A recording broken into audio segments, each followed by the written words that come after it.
네, 안녕하세요. Category Aware of Domain Adaptation 발표를 맡은 황순혁입니다. 우선 제가 이 논문을 설명하기 앞서서 이제 두 가지 이 본 논문이 다루고 있는 큰 아이템 먼저 설명을 드리면, 도메인 어댑테이션에 대한 이해는 알고 있다고 가정을 하고, 이제 본 연구는 이제 unsupervised domain adaptation입니다. 결국엔 도메인 어댑테이션이 소스 도메인을 활용을 해서 타겟 도메인을 맞추는 것인데, 이 타겟 도메인이 얼레이블드한 상황이다라고 가정을 하는 것이 이 unsupervised domain adaptation 상황이고요. 그리고 이제 액티브 러닝 같은 경우는 이제 이러한 unlabeled 타겟 도메인 데이터를 모두 사용하는 것이 아니라 어, 좀 믿을 만한 애들을 사용하자. 그러니까 unlabeled 데이터는 아무래도 레이블링이 되어 있지 않은 정보가 없는 데이터, 정답이 없는 데이터이기 때문에 아무거나 갖다 쓰면 오히려 성능이 안 좋을 수도 있으니까 뭐 조금 더 정확한 애를 쓰자라는 취지의 그거를 조금 자동으로 해주는 이런 액티브 러닝 이 두 개가 합쳐진 부분이고요. 그리고 카테고리 어웨어 하다는 거는 이제 본 논문에 수정하는 또 다른 아이템으로 뒤에서 제가 설명을 드리겠습니다.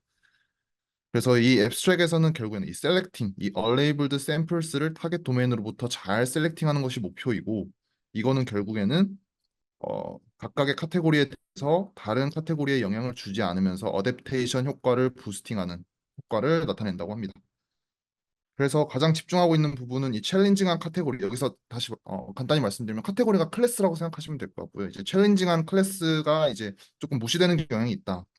예를 들어서 어, 저희가 일반적으로 선을 낼 때는 모든 클래스의 에버리지를 내서 하기 때문에 어떤 클래스가 잘 맞추고 어떤 클래스가 못 맞추는지를 좀 간과하는 경향이 있는데 어, 이제 예를 들어서 조금 어, 치명적인 클래스를 잘 못 맞추면 아무리 에버리지 그 어큐러시가 높다고 해도 좀 영향이 될 수 있으니 이 부분을 좀 문제점으로 지적을 하고 있습니다. 그래서 이 액티브 러닝을 활용한 도메인 어댑테이션에는 이제 다양한 방법을 활용을 하는데 결국에는 그 얼레이블드 타겟 도메인을 어떻게 잘 뽑을 것이냐가 관건이라고 할 수 있겠습니다. 그래서 이 릴레이터드 웍스에서는 뭐 다이시티나 아니면 언서턴티 등을 활용을 한다 하는 연구들이 존재한다. 뭐 그래서 그걸 잘 활용해서 양질의 얼레이블 데이터를 수도 레이블링하는 그런 어, 관련 연구를 제시하고 있고요. 네, 시간 관계상 릴레이티드 넘어가도록 하고 그래서 우선 이 그래프부터 보여드리면 이게 다 클래스입니다. 카테고리라고 통칭하는 클래스인데 이 카테고리에는 이렇게 잘 맞추는 이 파란색 바가 이제 어크러시가 좀 높은 애들 그리고 빨간색이 어크러시가 낮은 애들인데 이렇게 좀 잘 맞추지 못하는 애들에 집중할 필요가 있다라고 본 논문에서는 주장을 하고 있습니다.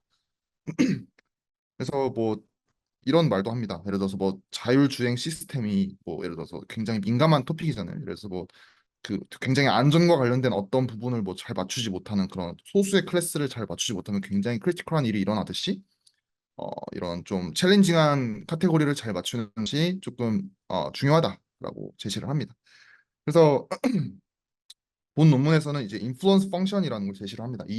그래서 이제 어떻게 언레이블 타겟 도메인 데이터를 잘 뽑을 것이냐에 대한 방법인데 이제 인플루언스 펑션을 활용하는데 여기서의 이 인플루언스는 그레디언트를 활용을 합니다.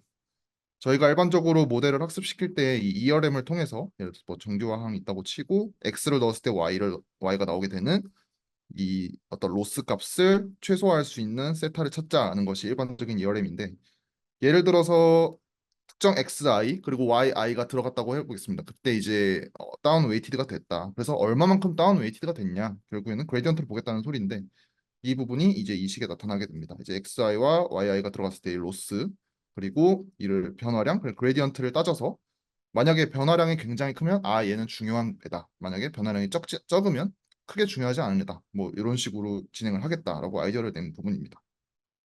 그리고 여기는 뭐 이제 밸리데이션 로스가 이렇게 LV로 돼 있는데 일반적으로 트레이닝 데이터에 대한 어떤 XI, YI의 어떤 그 이제 액티브 러닝을 통한 어노테이션 내지는 그 이렇게 변수를 수출하면서 레이블드 소스 데이터가 달라지게 되면 트레이닝 데이터가 달라짐으로써 이제 밸리데이션 로스도 달라질 수 있다. 뭐 그걸 말하고 있는데 크게 중요한 내용은 아닌 것 같습니다. 넘어가도록 하고 그래서 액티브 도메인 어댑테이션은 이제 프리트레인된 DA 모델 B로 이제 얼레이블드 타겟 데이터를 이제 일정량 좀 중요한 애들이 되겠죠. 이제 쿼리하고 어노테이트 하는 것을 목표로 하고 마찬가지로 똑같은 소리입니다. 이제 얼레이블드 샘플스 B개만큼을 셀렉팅 하는 것이 이제 이 액티브 도메인 어댑테이션의 목표라고 할 수 있겠고요. 그래서 이제 본격적인 샘플 셀렉션, 여기서의 샘플은 그 앞서 말씀드린 얼레이블드 타겟 도메인 데이터를 어떻게 셀렉션 하냐를 과정을 이제 본 내용이 조금 하이라이트라고 할 수 있는데 설명드리겠습니다. 어, 우선 소스 도메인은 레이블링 정보가 다 있습니다. 그렇기 때문에 이 레이블 정보를 활용하는 어떤 테크닉을 이렇게 활용을 하는데 특정 카테고리, 예를 들어서 여기 타겟 카테고리라고 되어 있는데 카테고리가 뭐 굉장히 많을 수 있습니다. 뭐 60개, 뭐 70개 될 수도 있고 카테고리에 대해서 특정 카테고리에 속하는 것을 원이라고 레이블링을 따로 만들고 그리고 속하지 않으면 논 원이라고 이렇게 바이너라이즈 하는 과정을 거친다고 합니다. 그렇게 바이너라이즈를 하게 된 후에 이제 로지스틱 리그레션 모델 H 프라임을 만들어서 이 C인지 레스트 카테고리인 논 C, 그러니까 아까 바이너리즈 한 거를 잘 분류하는 이 바이너리 크로스 엔트로피 로스를 LP로 선정을 해서 이 H 프라임 모델을 학습을 시킵니다. 여기서 이제 본 저자는 이 H 프라임이 결국에는 이 카테고리에 어웨어하게 데이터를 분류할 수 있는 능력을 갖추게 된다라고 제시하고 있고, 그래서 이 H 프라임을 어디에 활용을 하게 되냐면 이제 영향력을 이제 산출하게 됩니다. 이제 H 프라임 이 X를 H 프라임에 넣어서 이제 앞서 말씀드렸던 그 바이너리즈한 그 로스에 대한 이제 그레디언트를 산정을 해서 이제 인플루언스를 에스티메이션 하게 되겠죠. 그래서 이 결국에는 결과적으로 말씀드리면 이 H 프라임은 인플루언스 에스티메이션을 하는 모델이다라고 생각하시면 되는데, 그래서 이 H 프라임을 어디서 그래서 잠시만요. 그래서 이 H 프라임을 통해서 이렇게 그 레이블드 데이터에 대한 인플루언스를 산정을 하게 됩니다.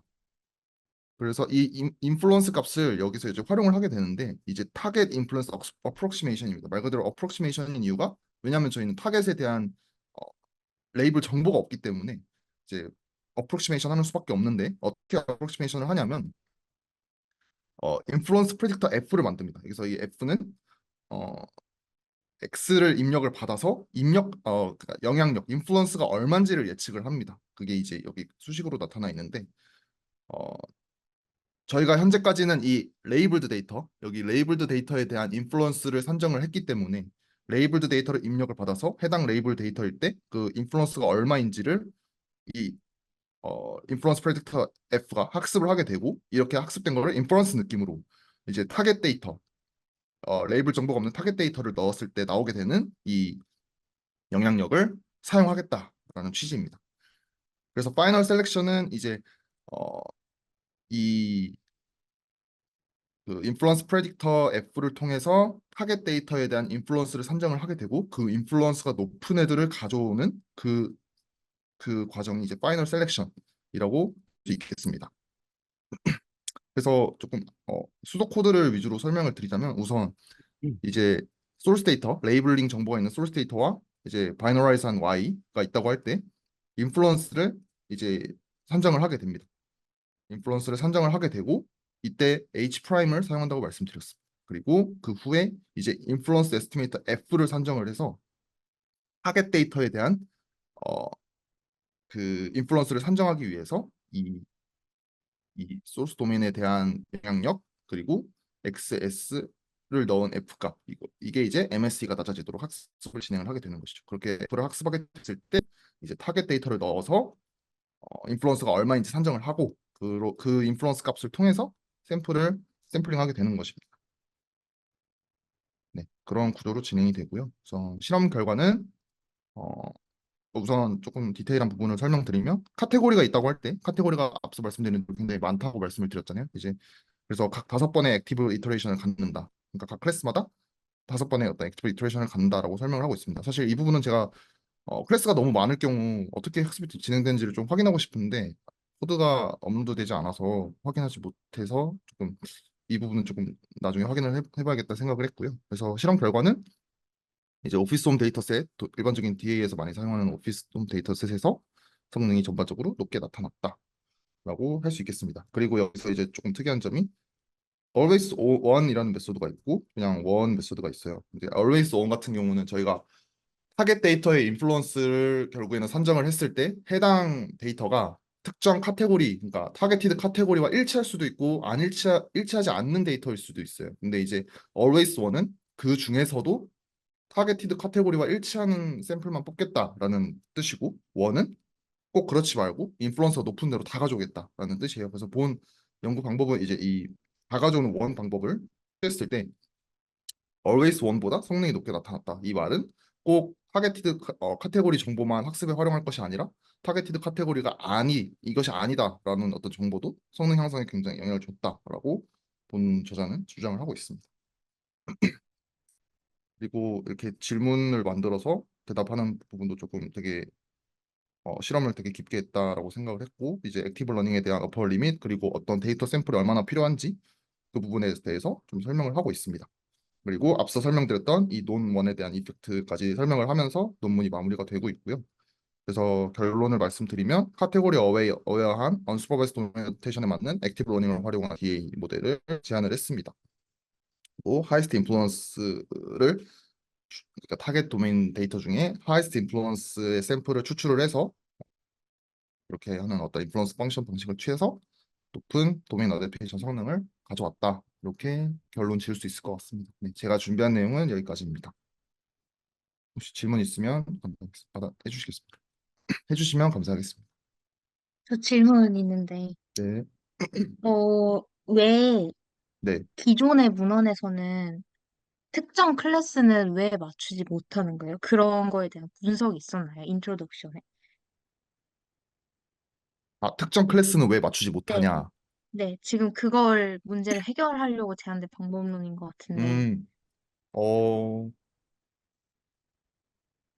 어, 제가 좀 짧은 시간으로 말씀드리면, 음, 제 생각에는 그냥 네, 얘는 막 이렇게 바이너라이즈를 해가지고 좀 네. 막 좀 진짜 스페시픽하게 카테고리별로 이렇게 막 모델을 학습을 하는데 일반적인 어떤 ERM 같은 경우는 그냥 이렇게 다 묶어서 그냥 한 방에 클래스 이렇게 스페시파이 하지 않고 그냥 하기 때문에 좀 잘 못 맞추 조금 어, 덜 잘 맞추지 않 잘 맞추는 게 아닐까라고 저는 생각을 아, 합니다. 네,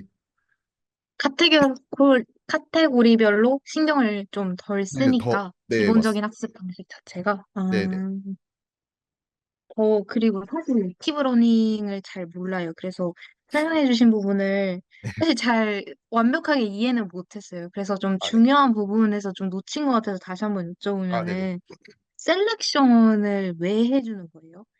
그러니까 이거는 이제 꼭 액티브 러닝뿐만 아니라 뭐 준지도 네, 학습 같은 데서 보면 결국에는 얼레이블드 데이터를 활용을 하는데 얼레이블드 데이터가 이제 정보가 정답이 없기 때문에 다 갖다 쓰면은 조금 좀 뭐 학습이 어려운 애들도 막 조인할 수도 있고 그렇게 되면 좀 전반적인 도움이 못 될 수도 있는데 어 노이즈한 샘플을, 그쵸 그런 그러니까, 거를 좀 제외할 타겟팅을, 수 네. 특정 어떤 기준점을 두고 뭐 예를 들어서 다이버시티라든지 아니면 얼선털티 이런 걸 두고 네. 각 얼레이블드 데이터를 좀 분석을 해서 얘가 좀 그래도 좀 학습에 도움이 되겠다 하는 애들을 추리는 목적이 저는 액티브 러닝도 동일하다고 생각을 네 합니다. 네 그래서 네, 그렇게 네. 생각하시면 될 것 같습니다.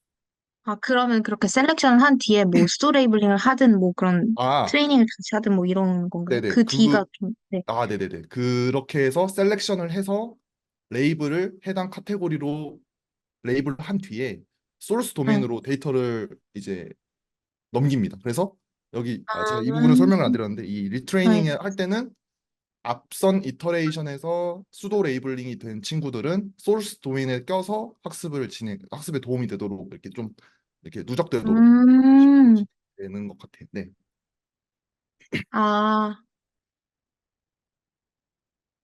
혹시 얘네가 네, 자기들이 이제 그 수도 레이블 매긴 거를 마치 레이블 신뢰도가 높은 레이블 데이터인 것처럼 네, 구성을 해서 학습을 다시 시켰잖아요. 그렇죠. 실험에서 혹시 그런 분석이 있나요? 우리 게 진짜 잘 아, 맞더라. 이게 그건지는 모르겠는데, 음, 어, 이게 맞는지는 모르겠어요. 근데 이 그래프가 네. 이제 예를 들어서 특정 타겟 카테고리가 우리가 이제 C라고 하면 이제 논 원들에 대한 그 어떤 성능 향상? 이거 아닌 것 같네. 네, 아무튼 네, 아닌 것 네네. 같습니다. 없는 것 네. 같아요. 네, 뒤에 어펜딕스도 있긴 한데 제가 아, 확인을 못 해가지고 네, 네. 죄송합니다. 아니, 너무 재밌었습니다. 감사합니다. 네. 또 없으실까요? 없으면 저는 여기까지 하도록 하겠습니다. 네, 모든 분들 발표해 주시느라 너무 고생 많으셨습니다. 디스커션 해주신 분들도 너무 감사합니다. 네, 그럼 이것으로 저희 DMQA 연구실 도메인 어댑테이션, 제너럴라이제이션, 캘리브레이션 연구 세미나 마치도록 하겠습니다.